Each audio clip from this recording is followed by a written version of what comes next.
அட போங்கய்யா, நீங்களும் உங்களோட பவுலிங் பெர்ஃபார்மன்ஸும்.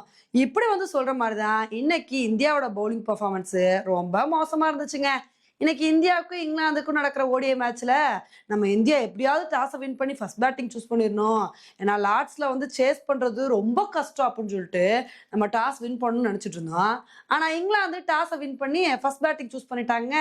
சரி இருந்தாலும் நல்ல ஒரு பவுலிங் பெர்ஃபார்மன்ஸ குடுத்து ஸ்டார்ட்டிங்ல இருந்தே விக்கெட் எடுத்து ஈஸியா அவங்கள கண்ட்ரோல் பண்ணிடலாம்னு நினைக்கும்போது, ஆனா இன்னைக்கு பென் டெக்கெட்டும், ஜேக்கப் பெத்தலும் பார்ட்னர்ஷிப் போட்டாங்க பாருங்க. சும்மா வேற லெவல் பார்ட்னர்ஷிப்ங்க. இவங்களோட பார்ட்னர்ஷிப்ப அவ்ளோ ஈஸியா உடைக்கவே முடியல. பாதி இன்னிங்ஸ் கடந்துருச்சு.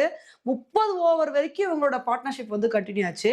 இவங்களோட பார்ட்னர்ஷிப்லயே 190 ரன்னுக்கு மேல வந்துருச்சு. 2 பேருமே பார்த்தீங்கன்னா, செஞ்சுரிய நோக்கி போய்க்கிட்டு இருந்தாங்க.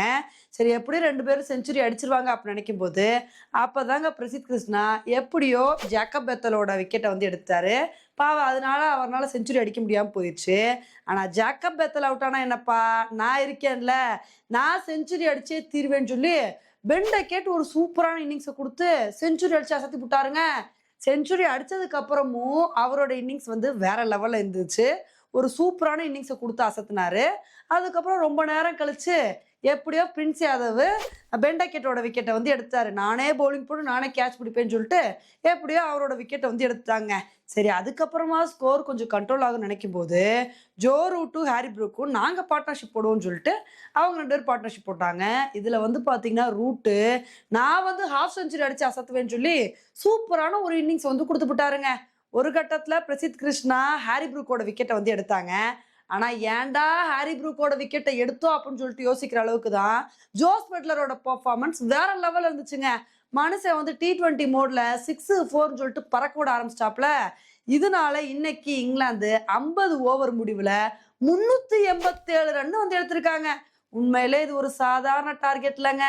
இந்த ஒரு பெரிய டார்கெட்ட, இமாலய டார்கெட்ட நம்ம சேஸ் பண்ணோம் அப்படின்னா, ஸ்டார்ட்டிங்ல இருந்தே நல்ல ஒரு பேட்டிங் பெர்ஃபார்மன்ஸ குடுத்து அதிரடியா விளையாண்டா மட்டும் தான் இந்த மேட்ச வின் பண்ண முடியும்.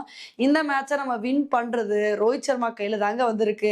அவர் ஸ்டார்ட்டிங்ல இருந்து நல்ல ஒரு பேட்டிங் பெர்ஃபார்மன்ஸ குடுத்து விக்கெட்ட விட்டு குடுக்காம விளையாண்டாரு அப்படின்னா, கண்டிப்பா இந்த மேட்ச நம்ம வின் பண்ண வாய்ப்பு இருக்கு.